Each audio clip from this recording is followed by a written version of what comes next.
네, 오늘 말씀을 가지고 순종하시렵니까? 순종하시렵니까? 라는 제목으로 말씀을 나누고자 합니다.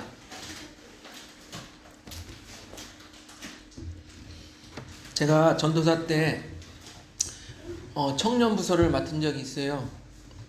그때 한 청년이 저에게 와서 물어보는 것입니다. 전도사님, 목사님 말씀에 어디까지 순종해야 합니까? 여러분 어떻게 생각하세요? 목사님 말씀에 어디까지 순종해야 될까요? 그때는 전도사였고요. 이제 저는 목사가 되었습니다. 또 우리 그 사람 교회 담임 목사가 되었죠. 목사의 입장에서는 성도님들이 목사의 말을 잘 듣는 것이, 순종하는 것이 목회하는 일에 큰 도움이 될 것입니다. 그래서 과거의 목사님들은 그렇게 가르쳤죠. 담임 목사의 말에 절대적으로 순종하는 것이 하나님께 복받는 길이다. 즉 담임 목사님 말에 순종 잘하면 하나님께서 복 주실 것이다. 그런 가르침을 줬어요. 담임 목사님의 영적 권위를 인정한다면 전혀 틀린 말은 아닐 것입니다. 성경에서요, 하나님의 사람들을 잘 따르고 섬기는 사람들에게 좋은 일이 있고 또 특별히 복을 받는 것은 많은 경우에 성경에 기록되어져 있습니다. 특별히 그 중에 하나를 보면 열왕기하 4장을 보면은 하나님의 사람 엘리사에게 한 과부가 찾아옵니다. 어떤 과부냐면 지금으로 말하면 신학생 남편을 뒀는데 과부가 된 거예요. 선지자 후보생 아내가 찾아옵니다. 남편은 죽고 빚쟁이들이 찾아와서 내 아들 두 아들을 데리고 종으로 삼으려고 합니다. 선생님, 우리를 좀 도와주세요. 이렇게 찾아온 거예요. 근데 이 엘리사 선생님은 다짜고짜 너희 집에 뭐가 있냐? 그러니까 기름병 하나가 있습니다. 기름 그릇이 하나 있습니다. 그러니까 가서 이웃에게 가서 그릇을 빌려와라 라고 말합니다. 아니, 지금 우리가 빚쟁이들한테 아들을 빼앗기게 생겼는데 지금 그릇을 빌려오라는 게 무슨 말이 돼? 말이 되냐고 이렇게 생각할 수도 있지만 그래도 선생님이 말하니까, 하나님의 사람이라고 하니까 그릇을 이웃에게 빌려왔습니다. 과부와 아들들은 주변 이웃들에게 찾아가서 그릇 좀 빌려주세요 하고 빌려왔어요. 그래서 빌려온 그릇에 그 집에 남은 기름병 하나를 부으니까 가득 차는 거예요. 또 다른 그릇에, 빌려온 그릇에 기름을 부으니까 또 가득 차는 거예요. 신기하네? 또 다른 그릇에 부으니까 또 가득 차는 거예요. 무슨 주유기처럼 쏟기만 하면 그릇마다 다 가득 차는 거예요. 이쯤 되면은 이 과부와 아들들은 뭐라고 생각했을까요? 그릇 좀 더 빌려올 걸. 그랬을 거 아니에요. 이럴 줄 알았으면 그릇 좀 더 많이 빌려올 걸. 괜히 조금만 빌려왔네. 이렇게 생각했을 거 아니에요. 어쨌거나 이들은 순종했습니다. 그래서 자기들이 빌려온 그릇에 기름이 가득 찼고 그 기름을 팔아다가 빚을 다 갚고 아들들을 구하게 된 것이죠. 그러니까 담임 목사님 말씀에 순종하면 하나님께 복받는 길이다라고 가르친 것이 전혀 틀린 것은 아닐 것이에요. 그러나 여기 조건이 있습니다. 하나님의 사람인가? 과연 하나님의 사람인가? 우리가 쉽게 구별할 수는 없지만 그 중에 우리 여기 앉아 계신 분들 중에서 신앙생활 수십 년 이렇게 해오셨는데 딱 보면 그 사람은 하나님의 사람, 신실한 목사구나, 아니면 날라리 목사구나, 이상한 목사구나, 딱 구분이 가는 분들도 계실 거예요. 제가 아는 어떤 분은 안산에 왔더니 온통 쓰레기 목사만 만났다라고 하는 분이 계셔요. 어찌되었든 간에 목사님이 하나님의 사람이라서 하나님의 말씀을 전하여 주는가, 이것이 분별이 서면은 순종할 수 있을 거 아니에요. 그래서 저는 그 청년에게 이렇게 말해 주었습니다. 그 목사님의 말씀이 하나님의 말씀으로 들리면 순종해라. 그 목사님의 말씀이 하나님의 말씀으로 들린다면, 너에게 들린다면 순종해라. 어떻게 보면은 무책임한 말 같죠. 아니 답답해서 전사님에게 어디까지 순종해야 되냐고 물어봤는데, 너에게 하나님의 음성으로 들리면 순종해. 참 무책임한 말 같아요. 더 헷갈리게 만드는 것 같아요. 근데 여러분, 제가 목회를 해보니까 이런 생각이 듭니다. 성도님들이 상담을 할 때 뭔가 확실한 답을 요구할 때가 있어요. 뭔가 응답받는 것처럼 확실한 답을 원할 때가 있어요. 또 그런 걸 원하는 것 같아요. 목사님이 A면 A, B면 B, 기면 기다, 아니면 아니다 딱 얘기해 주기를 원하는 분들이 계신 것 같아요. 또 그렇게 신실한 모습으로 자신감 있게 대답해 주는 분을 더 선호하기도 하죠. 마치 점쟁이에게 묻는 것처럼, 됩니까? 안 됩니까? 이번에 합격하겠습니까? 안 하겠습니까? 그렇게 점쟁이에게 묻는 것처럼 목회자에게 묻는 경우들이 있죠. 근데 여러분, 내 말이 하나님의 말이다, 내 뜻이 곧 하나님의 뜻이다, 이렇게 말하는 사람 치고 2단위로 안 간 사람이 없어요. 왜? 자기가 하나님이 되니까요. 여러분, 이런 말이 있습니다. 전문가는 확실한 것도 불확실하게 말하고, 사기꾼은 불확실한 것도 확실하다고 말합니다. 의사 선생님 예를 들게요. 의사 선생님은 나을 것 같아요. 자기가 이렇게 봐도 나을 것 같아요. 그런데도 이렇게 말해요. 경과를 조금 두고 봅시다. 그때 가서 말해드리겠습니다. 사기꾼은 이렇게 말해요. 투자하세요. 이거 반드시 오른다니까요. 100% 오른다니까요. 바로 투자하세요. 사기꾼은 이렇게 말해요. 여러분, 비슷한 맥락에서 그 청년에게 목사님의 말씀이 하나님의 음성으로 들리면 순종하라고 말했던 것이에요, 제가. 그렇기 때문에. 그렇게 하나님의 음성으로 듣고도 순종하지 아니하였던 사람이 오늘 본문에 나오는 사울이라는 사람이라는 거예요. 보세요. 하나님의 사람 사무엘이 하나님의 뜻을 사울에게 전합니다. 우리 15장 2절과 3절을 같이 보겠습니다. 사무엘상 2절과 3절 같이 읽습니다. 시작. 만군의 여호와께서 이같이 말씀하시기를, 아멜렉이 이스라엘에게 행한 일 곧 애굽에서 나올 때에 길에서 대적한 일로 내가 그들을 벌하노니, 지금 가서 아멜렉을 쳐서 그들의 모든 소유를 남기지 말고 진멸하되 남녀와 소아와 젖먹이는 아이와 우양과 낙타와 나귀를 죽이라 하셨나이다 하니, 아말렉이죠. 자꾸 헷갈리네. 아말렉. 요점은 이것입니다. 간단하게 말하면 아말렉을 벌하려 하니까 너희들이 가서 진멸하라, 다 죽여라, 이거예요. 그래서 사울은 백성들을 소집하고 군대를 모읍니다. 그리고 아말렉을 공격합니다. 그런데 사울은 아말렉을 진멸하라는 하나님의 그 명령에 100% 순종하지 않게 되는 것이에요. 분명 우리 3절 보세요. 남기지 말고 진멸하라. 남기지 말고 진멸하라 라고 말씀하셨습니다. 그런데 사울 왕은 순종하지 않았어요. 먼저 순종하지 않은 것 하나, 아말렉 왕 아각을 죽이지 않았습니다. 우리 15장 8절을 보세요. 8절 우리 같이 읽습니다. 시작. 아말렉 사람 왕 아각을 사로잡고 칼날로 그의 모든 백성을 진멸하였으되. 아니, 백성들을 진멸하였는데 왕인 아각은 안 죽인 거예요.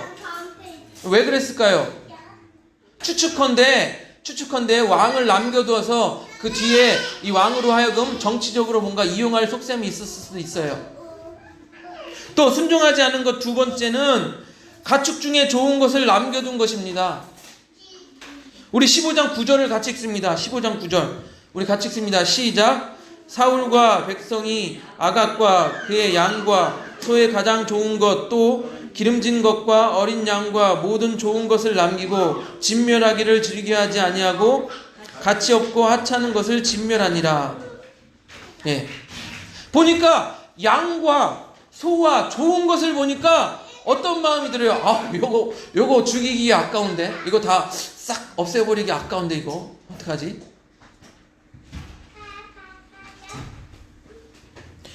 좋은 것과 기름진 것을 남겼습니다. 그리고 안 좋은 것들은 모두 죽였습니다. 즉 사울은 아말렉을 진멸하라는 하나님의 말씀에 순종하지 않은 거예요. 남기지 말고 진멸하라 라는 말씀에 순종하지 않은 것이에요. 그래서 하나님께서는요, 사무엘에게 찾아가서 하나님의 뜻을 전합니다. 그리고 하나님의 음성을 들은 사무엘은 다시 사울을 찾아가서 말을 합니다. 사울을 찾아서, 왜 당신은 하나님의 말씀대로, 사울 왕이여, 당신은 왜 하나님의 말씀대로 아말렉을 진멸하지 않았습니까? 사울은 이렇게 답하죠. 15장 15절 우리 같이 보겠습니다. 15장 15절 같이 씁니다. 시작. 사울이 이르되 그것은 무리가 아말렉 사람에게서 끌어온 것인데 백성이 당신의 하나님 여호와께 제사하려 하여 양들과 소들 중에서 가장 좋은 것을 남김이요 그 외의 것은 우리가 진멸하였나이다 하는지라. 아니, 다 진멸하라고 그랬는데 뭐라고 변명합니까? 아, 당신의 하나님 여호와께 제사 드리려고 좋은 것, 기름진 것 남겨둔 거예요. 이렇게 이야기하고 있어요. 그리고 또 21절에 다시 한번 하나님께 제사하려고 양과 소를 남겨두었다라고 변명을 합니다. 그래서 사무엘이 꾸짖으며 말하는 것이 바로 22절이에요. 우리 한번 보겠습니다. 15장 22절, 사무엘상 15장 22절 같이 읽습니다. 시작. 사무엘이 이르되 여호와께서 번제와 다른 제사를 그의 목소리를 청중하는 것을 좋아하심같이 좋아하시겠나이까? 순종이 제사보다 낫고 듣는 것이 순양의 기름보다 나으니. 뭐라고 말씀하세요? 하나님께 제사 드리는 것보다 하나님 말씀에 순종하는 것을 하나님께서 더 좋아하신다라고 말씀하고 계세요. 그래서 순종이 제사보다 낫다라고 말씀하고 있는 것이에요. 순종이 제사보다 낫다. 여러분, 사울은요, 하나님의 사람 사무엘을 통하여서 분명하게 하나님의 뜻, 하나님의 말씀을 들었어요. 뭐라고요? 진멸하라고. 그럼 순종하면 되는 거예요. 앞에서 제가 말씀드렸죠. 하나님의 말씀으로 들리면 순종하라. 하나님의 음성을 들었으면 순종해야 되는 거예요. 그런데 사울은 하나님의 음성인지 아닌지 걱정할 필요도 없었어요. 왜요? 당대의 가장 유명한 하나님의 사람 사무엘, 그리고 자기를 하나님의 뜻대로 왕으로 세운 사무엘, 그 사무엘이 하나님의 말씀입니다 하고 전해주었어요. 그럼 이 말씀이 하나님의 말씀인지 아닌지 걱정할 필요도 없이 그냥 순종하면 되는 거였어요. 근데 어떻게 했죠? 순종하지 않고 가축의 좋은 것, 기름진 것을 남겨두었어요. 핑계는 좋죠. 핑계는 뭐라고요?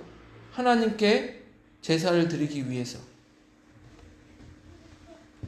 그래서 사람이 그렇게 하나님께 제사를 드리기 위해서 남겨두었습니다 라고 말하니까 사무엘이 이렇게 말하는 거예요. 순종이 제사보다 낫다 라고 말하는 거예요. 근데 우리 순종이 제사보다 낫다라고 왜 그렇게 말했는지 우리 한번 진지하게 한번 생각해 봅시다. 우리가 예배를 드려요. 예배를 드리다 보면 주로 우리는 설교 말씀을 통해서 하나님의 음성을 듣습니다. 주로 설교 말씀을 통해서 하나님의 음성을 듣죠. 그 중에서도 기도를 하다가 하나님의 음성을 듣는 분들도 계세요. 또 찬양을 하는 중에 찬양의 가사 속에 담겨진 하나님의 뜻을 듣는 사람들도 있어요. 그런데 이것은 누가 가늠해 주는 것이냐, 누가 옆에서 당신 하나님의 음성이야 이렇게 가늠해 주는 것이 아니라 본인과 하나님과의 관계 속에서 드러나는 것이죠. 본인이 기도하는 중에 하나님과의 관계 속에서 하나님의 음성으로 느껴지는 것이고, 본인이 찬양하다가 하나님의 음성으로 느껴지는 것이고, 본인이 예배 중에 설교 말씀을 듣다가 하나님의 음성으로 들려지는 것이죠. 그래서 성령에 민감한 사람들은 하나님의 음성에 민감하게 반응하는 것입니다. 그러면 하나님의 음성으로 들었으면 이제 순종하는 길만 남은 거예요. 순종하는 길만 남았는데 왜 우리가 순종하지 못할까요? 예배를 드릴 때는 감동이 되어지고 분명 하나님의 말씀처럼 느껴졌는데 예배가 끝나고 세상으로 나가면 왜 순종하지 못하는 것일까요? 왜 그럴까요? 우리는 사울의 변명 속에서 그 답을 찾을 수가 있습니다. 우리 15절 보면은 이렇게 말하고 있어요. 당신이 하나님 여호와께 제사하려 하여 양들과 소들 중에서 가장 좋은 것을 남김이요. 보니까 다 진멸하라고 보니까 양들과 소들 중에 좋은 것, 기름진 것들이 보이는 거예요. 보니까 아까운 거예요.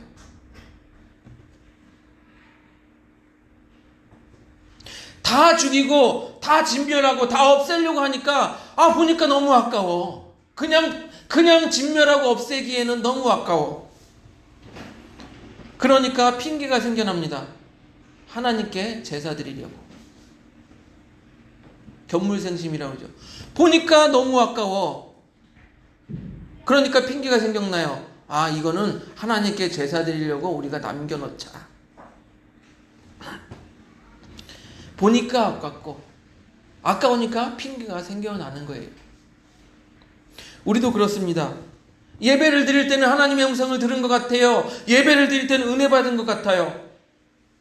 그런데 막상 순종하려고 하니까 아까워.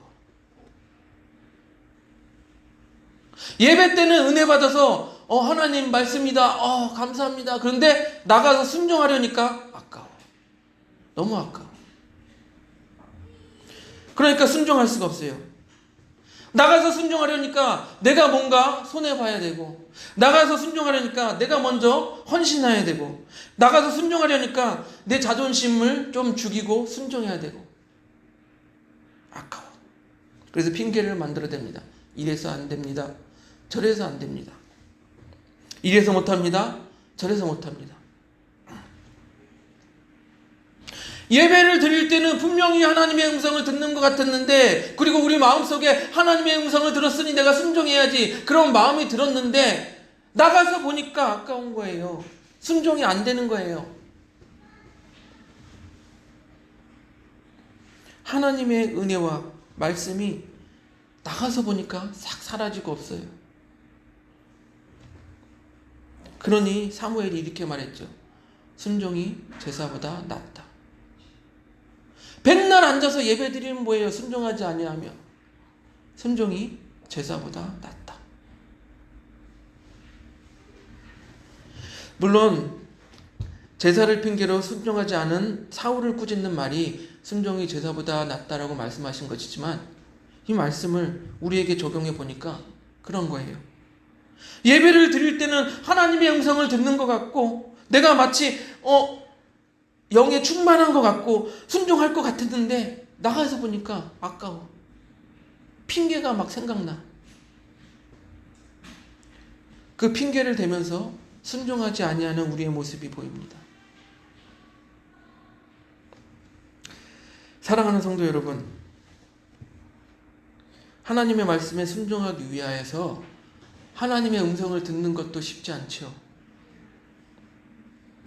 그렇다고 목사님의 말씀이 무조건 하나님의 말씀이니까 목사님의 말씀에 무조건 순종하십시오, 그렇게 말하기에도 제가 목사지만 부끄러운 거예요. 그렇다면 우리는 어떻게 해야 될까요? 목사인 저도 성령 충만한 모습으로 살길 원하고 말씀을 그렇게 연구하고 묵상하여서 될 수 있으면 하나님의 뜻을 전하려고 노력을 합니다. 그리고 노력을 할 것입니다. 그렇게 예배 중에 하나님의 말씀이 선포되어지면 여러분이 전부는 아니더라도 그 말씀이 처음부터 끝까지 전부 하나님의 말씀이야 그런 건 아니더라도 그 말씀 중에 선포되어진 하나님의 음성이 들릴 것이라고 여겨집니다. 한 구절이라도. 그리고 마음에 감동이 있을 것입니다. 그러면 순종하기 위하여서 결단하고 기도하시기 바랍니다. 결단하고 기도해야 돼요. 하나님, 오늘 하나님의 음성을 들었는데 제가 세상에 나가서도 쓰러지지 않고 하나님 말씀에 순종하기를 원합니다.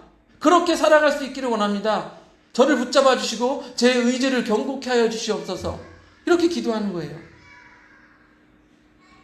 그렇게 하기 위해서 우리는 말씀이 끝난 후에 함께 찬양하고 또 함께 결단의 기도를 하죠. 괜히 찬양하고 기도하는 게 아니에요. 그 시간에 우리가 결단하고 기도하라는 거예요.